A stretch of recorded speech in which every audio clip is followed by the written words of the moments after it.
రాష్ట్ర ప్రభుత్వం నిర్దేశించిన ప్రజా సమస్యల పరిష్కార వేదికను నెల్లూరు నగరపాలక సంస్థ కార్యాలయంలోని కమాండ్ కంట్రోల్ విభాగం సమావేశ మందిరంలో నిర్వహించారు. కమిషనర్ సూర్యతేజ పాల్గొని అర్జీదారుల నుంచి వినతి పత్రాలను స్వీకరించారు. విభాగాల వారీగా revenue 1, engineering 8, housing 25, public health 2, town planning 7 మొత్తం 43 ఫిర్యాదులను అందుకున్నారు.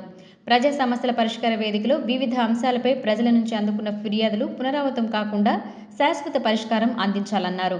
వాటన్నిటికీ నిర్ణీత సమయంలోగా పరిష్కారం అందించాలని సంబంధిత అధికారులను కమిషనర్ ఆదేశించారు. అనంతరం కమిషనర్ మాట్లాడుతూ టిడ్కో గృహ సముదాయాల ప్రాంగణాలలో హైమాక్స్ విద్యుత్ దీపాలతో పరిసరాలన్నీ రాత్రిపూట స్పష్టంగా కనిపించేలా ఏర్పాటు చేశామన్నారు. అన్ని ప్రాంగణాలలో ప్రత్యేక శానిటేషన్ సిబ్బందితో జంగిల్ క్లియరెన్స్, పిచ్చి మొక్కలను తొలగించామని తెలిపారు.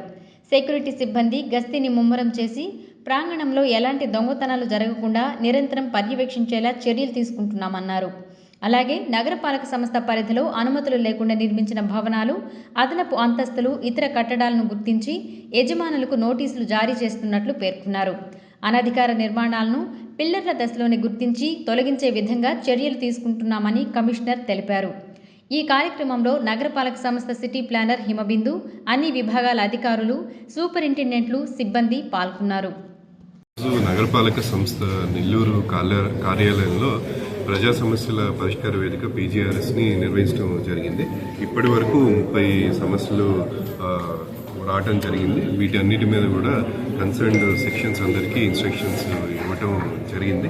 అలానే టౌన్ ప్లానింగ్ నుంచి 6 గ్రీవెన్సెస్ రావటం జరిగింది. అలానే పబ్లిక్ హెల్త్ 2, ఇంజనీరింగ్ సంబంధించిన డ్రైన్స్ కోసం కానీ వేరే వర్క్స్ కోసం 7 వరకు రావడం జరిగింది. ఇవన్నీ కూడా మనం వితిన్ SLA టైంలో పరిష్కరించడం జరుగుతుంది. అలానే నెక్స్ట్ వీక్ లోపే ఈ పరిష్కరించే దిశగా అవన్నీ కూడా చర్యలు తీసుకోవడం జరుగుతుందని తెలియజేస్తాను. థ్యాంక్స్. ప్రతి కాలనీలో కూడా మనకు ఒక సచివాలయం ఉండేలాగా ప్లాన్ చేయడం జరిగింది. ఇప్పటివరకు సచివాలయాలు బయట ఉన్నాయి, అంటే టిడ్కో ప్రాంగణాల్లో లేవు. సో అందుకని అక్కడ ఆల్రెడీ అల్లీపురంలో సెక్రటేరియట్ని మూవ్ చేయడం జరిగింది. ఓన్ లొకేషన్స్ ఇప్పుడు టిడ్కో కాలనీస్కి మూవ్ అవటం జరుగుతుంది. వీటితో పాటు మనకి ఇప్పుడైతే సెక్యూరిటీ అక్కడ పెరగాలి అంటే జనాలందరూ కూడా అక్కడికి వెళ్ళి ఉండటం స్టార్ట్ చేయాలి అన్న ఉద్దేశంతో ముందుగా గ్రౌండ్ ఫ్లోర్ ఎవరైతే అందరూ బెనిఫిషియరీస్ ఉన్నారో ప్రతి బిల్డింగ్కి వాళ్ళని ఎంకరేజ్ చేసి గ్రౌండ్ ఫ్లోర్ టిడ్కో హౌసెస్ అన్ని ఆక్యుపై చేసేలాగా చర్యలు చేపట్టడం జరిగింది. పిచ్చి మొక్కలు పెరిగి ఉన్న అన్నీ కూడా క్లియర్ చేయడం జరిగింది. వాటితో పాటు స్ట్రీట్ లైటింగ్ను కూడా ఏర్పాటు చేయడం జరిగింది. సో స్ట్రీట్ లైటింగ్ కూడా ఉన్నాయి. ఇంకా కూడా పోల్స్ ఏవైతే ఉన్నాయో అక్కడ కూడా స్ట్రీట్ లైటింగ్ ఏర్పాటు చేయడం జరుగుతుంది. ఇప్పటికే స్టార్ట్ చేసి చాలా వరకు స్ట్రీట్ లైటింగ్ అమర్చడం జరిగింది. సో లైటింగ్ ఫెసిలిటీ ఉంది. అలానే మనకి 5 MLD STP ప్లాంట్ వెంకటేశ్వరం కూడా ఫంక్షనల్ ఉంది LNTకి. సో వాటర్ కూడా ఇబ్బంది లేదు. అక్కడ ఉన్న రిపేర్స్ కూడా చేయించడం జరిగింది ఆ UGD కనెక్షన్స్కి.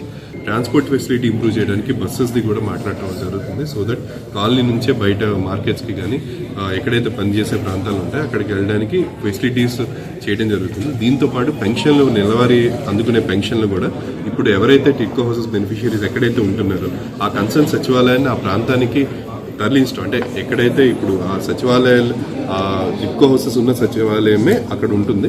సో వాళ్ళకి వేరే దగ్గర తీసుకునే పెన్షన్ కూడా ఈ పెన్షన్ని ట్యాగ్ చేసి ఇక్కడ ఈ సచివాలయంలో తీసుకొని, అంటే వాళ్ళ ఇంటి దగ్గరే పెన్షన్ అందేలాగా చర్యలు తీసుకోవటం జరుగుతుందని చెప్తున్నాను.